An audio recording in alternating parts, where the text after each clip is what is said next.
পুরী বেড়াতে গেছেন অথচ জগন্নাথ মন্দির দর্শন করেননি এমন বাঙালি খুঁজে পাওয়া মুশকিল। সামনেই রথ উৎসব। এই সময় থেকে পুরীর জগন্নাথ মন্দিরে ভিড় জমান ভক্তেরা। পুরীর জগন্নাথ মন্দিরে ভক্তদের ঢল নামে রথযাত্রার দিনে। এই জগন্নাথ মন্দির হল ভারতের পূর্ব উপকূলে ওড়িশা রাজ্যের পুরীতে অবস্থিত। বন্ধুরা, আপনারা কি জানেন এই জগন্নাথ মন্দির কবে প্রতিষ্ঠিত হয়েছিল? কিভাবে এই জগন্নাথ মন্দিরের প্রতিষ্ঠা হয়েছিল? কে প্রতিষ্ঠা করেছিলেন? জানেন কি সেই অজানা অলৌকিক ইতিহাস? জানতে হলে অবশ্যই ভিডিওটি স্কিপ না করে শেষ পর্যন্ত দেখতে থাকুন। নমস্কার বন্ধুরা, অজানার পথের নতুন পর্বে আপনাদের সকলকে স্বাগত জানাই। আজ আমি আপনাদের শোনাবো পুরীর জগন্নাথ মন্দির তৈরির পেছনে যে ইতিহাস লুকিয়ে আছে সেই কাহিনী।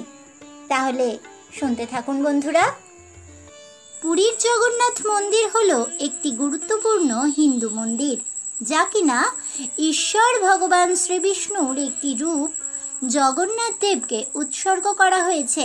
পুরী ভারতের পূর্ব উপকূলে ওড়িশা রাজ্যে অবস্থিত।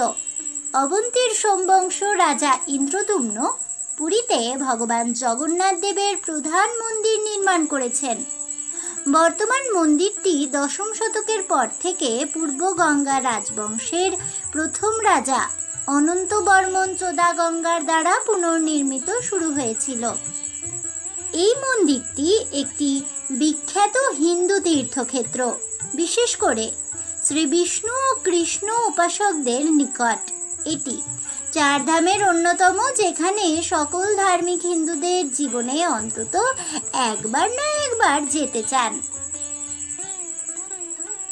মন্দিরটি পূর্ব গঙ্গা রাজবংশের তৃতীয় ত্রিকলিঙ্গ রাজা অনন্তবর্মন চোদাগঙ্গা 12 শতকে নির্মাণ করেছিলেন, যা তাঁর বংশধর নরসিংহদেব দ্বিতীয়ের কেন্দুপাটনা তাম্রফলকের শিলালিপি দ্বারা প্রস্তাবিত। অনন্তবর্মন মূলত একজন শৈব ছিলেন এবং 1112 খ্রিস্টাব্দে উৎকল অঞ্চল জয় করার পর তিনি বৈষ্ণব হয়েছিলেন। 1134 থেকে 1135 খ্রিস্টাব্দের একটি শিলালিপি মন্দিরে তাঁর দানকে লিপিবদ্ধ করে। অতএব মন্দির নির্মাণ অবশ্যই 1112 খ্রিস্টাব্দের পরে শুরু হয়েছিল। মন্দিরের ইতিহাসের একটি গল্প অনুসারে এটি দ্বিতীয় অনঙ্গ ভীম দেব দ্বারা প্রতিষ্ঠিত হয়েছিল। বিভিন্ন ইতিহাসে বিভিন্নভাবে 1196, 1197, 1205, 1216 বা 1226 হিসাবে নির্মাণের বছরগুলি উল্লেখ করা হয়েছে।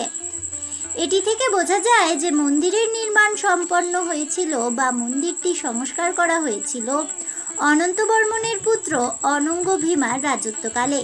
পূর্ব গঙ্গা রাজবংশ এবং সূর্যবংশী গজপতি রাজবংশ সহ পরবর্তী রাজাদের শাসনামলে মন্দির কমপ্লেক্সটি আরও বিকশিত হয়েছিল। আক্রমণ ও লুণ্ঠন। মন্দিরের বিবরণ মাদালা পাঞ্জি রেকর্ড করে যে পুরীর জগন্নাথ মন্দির 18 বার আক্রমণ ও লুণ্ঠন করা হয়েছে। 1568 সালে বাংলার কররানী রাজা সুলাইমান খান কররানীর সেনাপতি কালাপাহাড় পুরীর জগন্নাথ মন্দির আক্রমণ করেন। সেই সময় 1568 থেকে 1577 সাল পর্যন্ত মোট 9 বছর বন্ধ ছিল রথযাত্রা। 1601 সালে তৎকালীন বাংলার নবাবের কমান্ডার মির্জা খুররাম হামলা চালায় পুরীর মন্দিরে। জগন্নাথ, বলরাম ও সুভদ্রার মূর্তি রক্ষা করতে মূর্তিগুলিকে পুরী থেকে 13 থেকে 14 কিলোমিটার দূরে কপিলেশ্বরের পঞ্চমুখী গোসানী মন্দিরে সরিয়ে নিয়ে যান। সেই বছর রথযাত্রা বন্ধ থাকে। 1607 সালে ওড়িশার মুঘল সুবেদার কাসিম খান জুইনি হামলা চালান জগন্নাথ মন্দিরে। মূর্তিগুলিকে বাঁচাতে লুকিয়ে খুরগার গোপালা জিউ মন্দিরে নিয়ে যাওয়া হয়। সে বছরও রথযাত্রা হয় না। 1611 সালেও বন্ধ থাকে রথযাত্রা। আকবরের সভাসদ টোডরমলের ছেলে কল্যাণমল ওড়িশার সুবেদার হয়ে এসে পুরীর জগন্নাথ মন্দিরে হামলা চালান। আক্রমণের খবর আগেই পেয়ে মূর্তিগুলি চিল্কা হ্রদের মাহিসানসিতে সরিয়ে নিয়ে যাওয়া হয়। 1617 সালে আবার জগন্নাথ মন্দিরে হামলা চালায় কল্যাণমল। তবে তার আসার আগেই 3টি মূর্তি চিল্কা হ্রদের গুরুবাইগড়ে সরিয়ে ফেলা হয়। 1621 এবং 1622 এই 2 বছর বন্ধ থাকে রথযাত্রা। মুসলিম সুবেদার আহমেদ বেগ মন্দিরে হামলা করায় জগন্নাথ, বলরাম ও সুভদ্রার মূর্তি বানাপুরের আন্ধারিয়াগড়ে সরিয়ে ফেলা হয়। 1692 সালে মুঘল সম্রাট আওরঙ্গজেবের মন্দিরটি বন্ধ করার নির্দেশ দেন, যতক্ষণ না তিনি এটি পুনরায় খুলতে চান, অন্যথায় এটি ভেঙে ফেলা হবে। স্থানীয় মুঘল কর্মকর্তারা যারা কাজটি সম্পাদন করতে এসেছিলেন তাদের স্থানীয়দের দ্বারা অনুরোধ করা হয়েছিল এবং মন্দিরটি কেবল বন্ধ করে দেওয়া হয়েছিল। ওড়িশার মুঘল কমান্ডার একরাম খান মন্দিরে হামলা পরিকল্পনা করেন। হামলার খবর আগে থেকে পেয়ে পুরোহিতরা খুরদার বিমলা মন্দিরে লুকিয়ে রাখেন। সেখান থেকে মূর্তিগুলি চিল্কা হ্রদের কাছে গাডা কোকালা গ্রামে সরিয়ে ফেলা হয়। সেখান থেকে আবার বানাপুরের বড়া হন্তুয়াদা গ্রামে সরানো হয় মূর্তিগুলি। এই কারণে 13 বছর সেবার রথযাত্রা অনুষ্ঠিত হতে পারেনি। 1707 সালে আওরঙ্গজেবের মৃত্যুর পর এটি পুনরায় চালু করা হয়। 1731 সালে মাসুলিপত্তনমের নবাব মোহাম্মদ তাকি খান মন্দিরে হামলা চালান। চিলিকা হ্রদের কঙ্কনা শেখারি কুড়ায় সেবার লুকিয়ে রাখা হয় মূর্তিগুলি। সেখান থেকে মূর্তিগুলি নিয়ে যাওয়া হয় খুরদার হরিশ্বর মণ্ডপে। সেখান থেকে আবার গঞ্জাম জেলার চিকিলি গ্রামে নিয়ে যাওয়া হয় মূর্তিগুলি। সেই বছরও অনুষ্ঠিত হয়নি পুরীর রথযাত্রা। স্থাপত্য: মন্দিরটি বেলে পাথরের তৈরি। 1161 খ্রিস্টাব্দ নাগাদ পুরীর জগন্নাথ মন্দির প্রতিষ্ঠা করা হয়। এই নিয়ে ঐতিহাসিকদের বিস্তর দ্বন্দ্ব আছে। মন্দিরের 4টি দ্বার: উত্তর দ্বার, দক্ষিণ দ্বার, পূর্ব দ্বার ও পশ্চিম দ্বার। উত্তর দিকের দরজাটি হস্তিদ্বার, দক্ষিণ দিকের দরজা অশ্বদ্বার, পূর্ব দিকের দরজা সিংহদ্বার এবং পশ্চিম দিকের দরজা ব্যাঘ্রদ্বার। রত্নভাণ্ডার: মন্দিরের গোপন কক্ষে 7টি ঘর আছে। সেই ঘরগুলি হলো রত্নভাণ্ডার। 34 বছর আগে মাত্র 3টি ঘরের তালা খুলতে সক্ষম হয়েছিলেন কর্মকর্তারা। বাকি ঘরগুলিতে কি আছে তা আজও রহস্যই রয়ে গিয়েছে। শ্রী জগন্নাথের ব্রহ্মবস্তুর মতোই রত্নভাণ্ডারের রহস্য অধরাই রয়ে গিয়েছে। যে কক্ষগুলি খোলা সম্ভব হয়েছিল সেখান থেকে উদ্ধার হয় 180 রকমের মণিমুক্ত খচিত স্বর্ণ অলংকার, যার মধ্যে আছে মুক্ত প্রবালের মতো অত্যন্ত দামি পাথর। এছাড়া 146 রকমের রৌপ্য অলংকার। তবে এই সবই ভিতর রত্নভাণ্ডারের কথা। বাহার রত্নভাণ্ডারের চিত্র কিছুটা অন্যরকম। পুরী শ্রী জগন্নাথ মন্দির আইন 1952 অনুযায়ী রেকর্ড জানার অধিকারে 1978 সালে তালিকা তৈরি হয়। সেই তালিকা অনুযায়ী বাহার ভাণ্ডারে 150 রকমের স্বর্ণ অলংকার আছে, যার মধ্যে 3টি স্বর্ণহার আছে, যার এক একটির ওজন প্রায় 1.5 কেজি। শ্রী জগন্নাথ এবং বলভদ্রের স্বর্ণ শ্রীভুজ ও শ্রীপায়রের ওজন যথাক্রমে 9.5 কেজি এবং 8.5 কেজি। জগন্নাথ, বলভদ্র এবং সুভদ্রার স্বর্ণ মুকুটের ওজন 7 কেজি, 5 কেজি এবং 3 কেজি। 1978 সালের 13 থেকে 23 মের মধ্যে পুরী মন্দির প্রশাসনের তৈরি হিসেব অনুযায়ী মণিমুক্ত খচিত 120 কেজি 831 গ্রাম স্বর্ণ অলংকার, 220 কেজি 153 গ্রাম রৌপ্য অলংকার, রূপোর বাসনপত্র সহ বিভিন্ন দামি বস্তু রত্নভাণ্ডারে পাওয়া গিয়েছে। প্রতি বিজয়া দশমী, কার্তিক পূর্ণিমা, পৌষ পূর্ণিমা এবং মাঘী পূর্ণিমার দিন শ্রীক্ষেত্রে ভক্তদের সামনে রাজবেশে দর্শন দেন মহাপ্রভু। তার সেই শয্যা দেখে ভক্তরা ধন্য ধন্য করেন। যেসব অলঙ্কারে জগন্নাথ দেবকে সাজানো হয় সেগুলি হলো শ্রীচরণে শ্রীপায়র, হাতে শ্রীভুজ, কর্ণে কিরীটি, ওড়না, সূর্যচন্দ্র, কানা, আড়াকানি, ঘাগড়া, মালি, কদম্ব মালি, তালিক চন্দ্রিকা, অলকা তিলকা, ঘোবা কণ্ঠী, স্বর্ণচন্দ্র, রৌপ্য শঙ্খ, হরিদা, সেবতী মালি।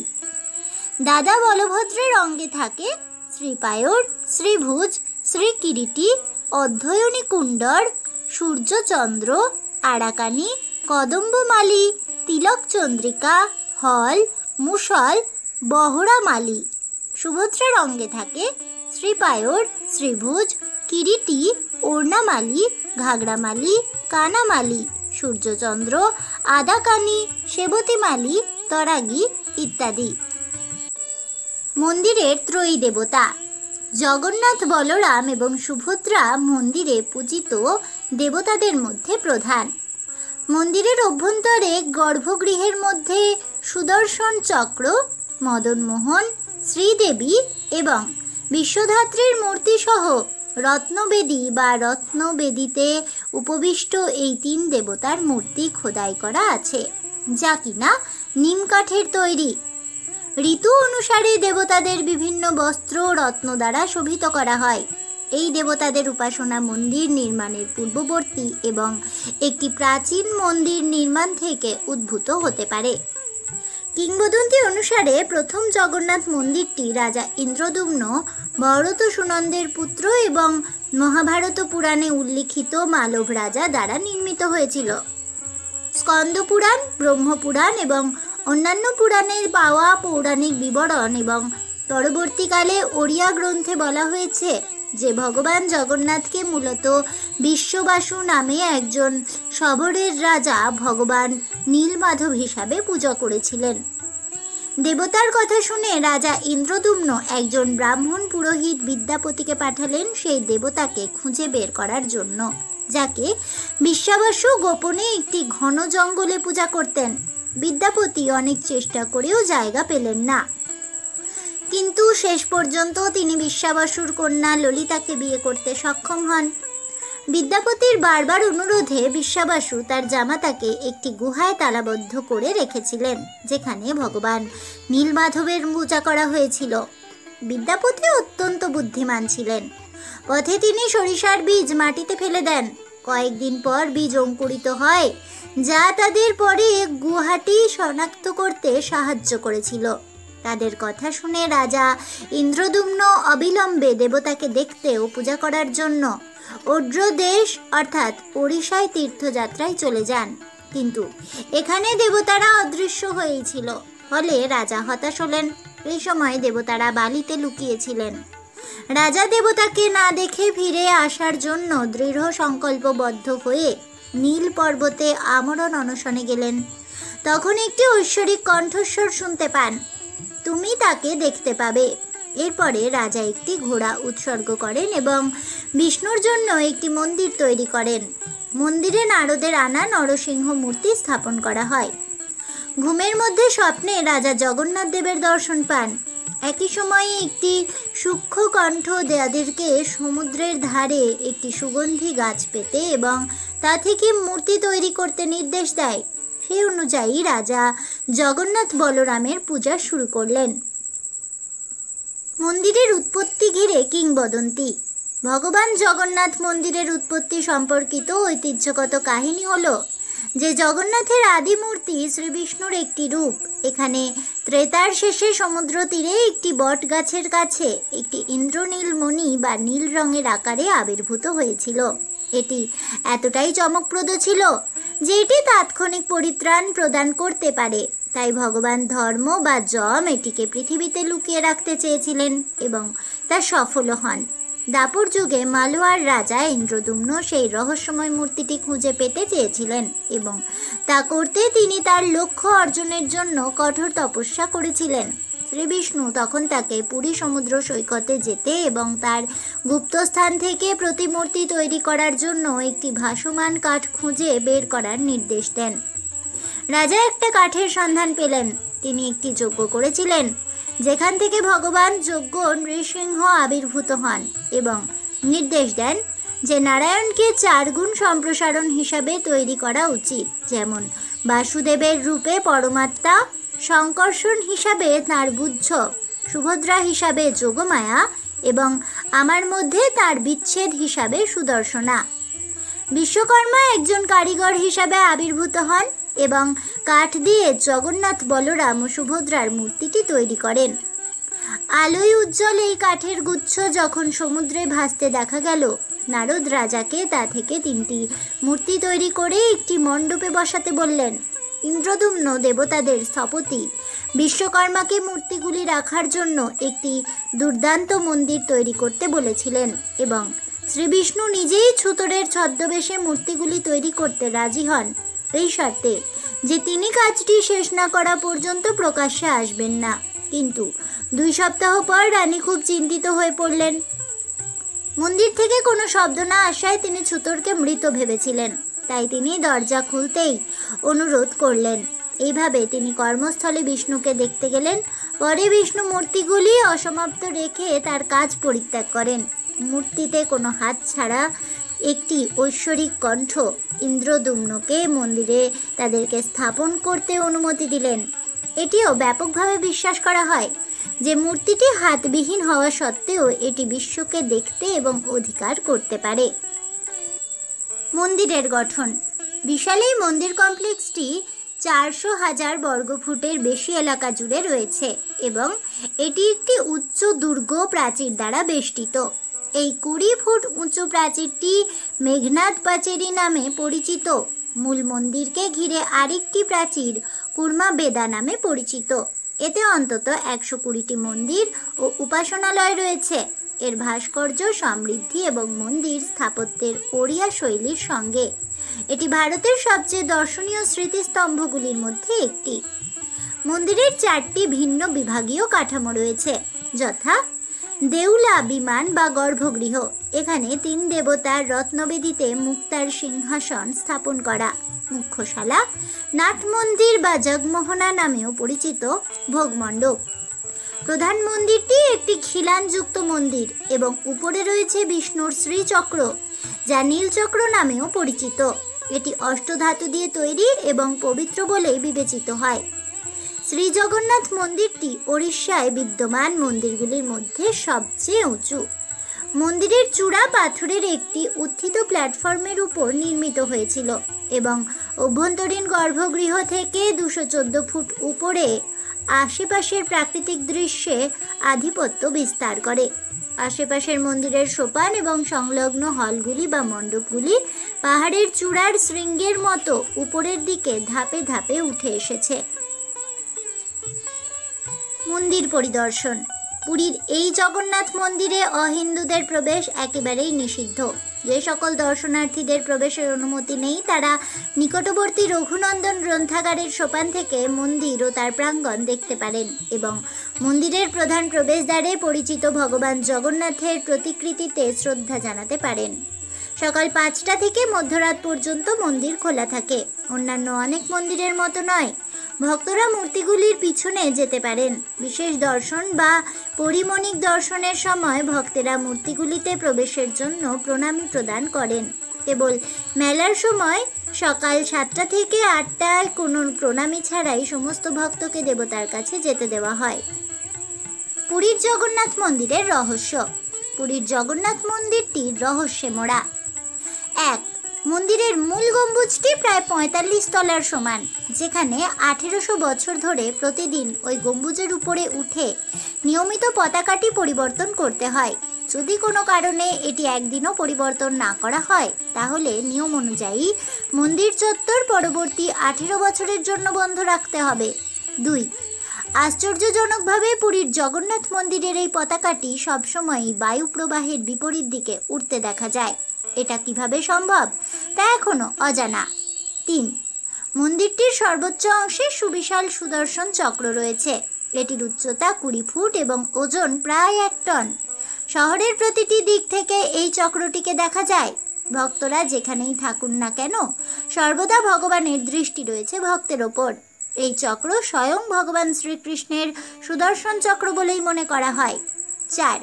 পৃথিবীর নিয়ম অনুসারে দিনের বেলা সমুদ্র থেকে বাতাস বয়ে আসে স্থলভাগের দিকে আর রাতে উল্টোটা ঘটে, কিন্তু পুরীর ক্ষেত্রে জগতের এমন এক স্থান এখানে দিনের বেলা স্থল থেকে বাতাস যায় সমুদ্রে আর রাতে ঘটে বিপরীত। 5. 2000 বছর আগে গোপুরমে আনা হয়েছিল এই বিশাল চক্রটি এবং মন্দিরের উপরে স্থাপন করা হয়েছিল আজও ধাঁধা হিসাবে, যা রয়ে গিয়েছে সকলের কাছে। 6. মন্দিরটি এমনভাবে তৈরি কোনো সময়ই মূল খিলানের ছায়া পড়ে না মাটিতে। 7, আরও এক আশ্চর্যের বিষয় হলো মন্দিরের উপর দিয়ে কোনো বিমান এমনকি কোনো রকম পাখি উঠতে দেখা যায় না। এই আশ্চর্যজনক ঘটনার এখনো পর্যন্ত কোনো ব্যাখ্যা পাওয়া যায়নি।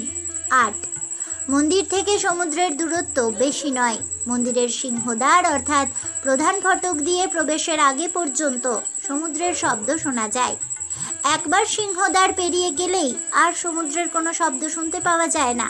আবার মন্দির থেকে বের হয়ে গেলে সমুদ্রের শব্দ কানে আসে। 9, মন্দিরে দৈনিক ভক্তের সংখ্যা 2000 থেকে 20 লক্ষের মধ্যে থাকে।